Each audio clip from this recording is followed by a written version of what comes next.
మీరు మీ అమ్మ చేసిన తప్పుల వల్ల అంటే ఇతనితో వచ్చిన తర్వాత కూడా మీ అమ్మ వాళ్ళు మీరు అప్పుడు కూడా దాచిపెట్టుకున్నారు. అప్పుడు కూడా నేను పిలుచుకొచ్చానండి అక్కడికి వెళ్ళి అనంతపురం వెళ్ళి ఎవరు సీఏ గారి మాటని. అనంతపురం వచ్చావమ్మా నువ్వు? ఎప్పుడు అమ్మా వచ్చింది నువ్వు? వచ్చాను నేను. ఇప్పుడు వచ్చారని చెప్పాడు.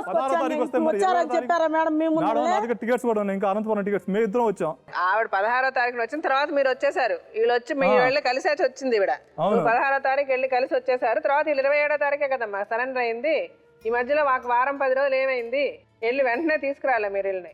మీరు మీ అమ్మకి నేను రాను, మీరు వెళ్ళండి, రేపు నీ కూతుర్ని పిలుచుకొస్తానన్నాడు.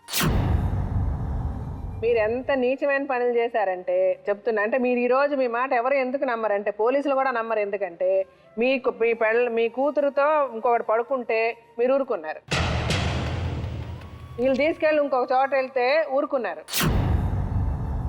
ఇవన్నీ చేసిన తర్వాత ఈ రోజు మీ కూతురు మంచిది, నేను ఆ కారణం వల్ల చేశాను ఈ కారణం వల్ల చేశానంటే ఎవ్వరూ నమ్మరు. ఇప్పుడైతే తప్పు జరిగిందో ఇది తప్పు జరిగిందని రోడ్డు మీద పెట్టి నిలదీసిన రోజు నువ్వు గొప్ప అవుతావు.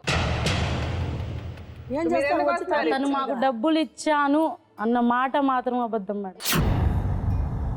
అంటే మరి మీరే తీసుకున్నారా? ఏం చేశారు? మాకు ఇవ్వలేదు మేడం. ఉంటే తీసుకొచ్చుకోమని. డబ్బులు మేడం తెచ్చుకున్నారా? నాకు మాత్రం ఇవ్వలేదు మేడం. తను కొనుక్కుంటుంటే నేను అడిగాను. ఉండమ్మా నేను చెప్పేదాన్ని సమాధానం చెప్పి అతను డబ్బులు తెచ్చాడా లేదా బయటికి? రాలేదు మేడం, నాకు తెలియదు మేడం. నాకైతే ఇవ్వలేదు. మీరు బండి కొనుక్కున్నారా లేదా? అతను కొన్నాడు మేడం. అతను కొన్నాడు. ఎవరు కొన్నారా? కొన్నాడు కదా బండి. ఎక్కడి నుంచి వచ్చాయి డబ్బులు? అడిగాను మేడం. నేను అడిగితే నేను అక్కడ జాబ్ చేశాను కదా తెనాలిలో, అక్కడ డబ్బులు ఉన్నాయని చెప్పాడు. ఫస్ట్ నుంచి పెడుతున్నాడు మేడం, ఎప్పుడు అడగలేదు నేను ఎక్కడివి అని.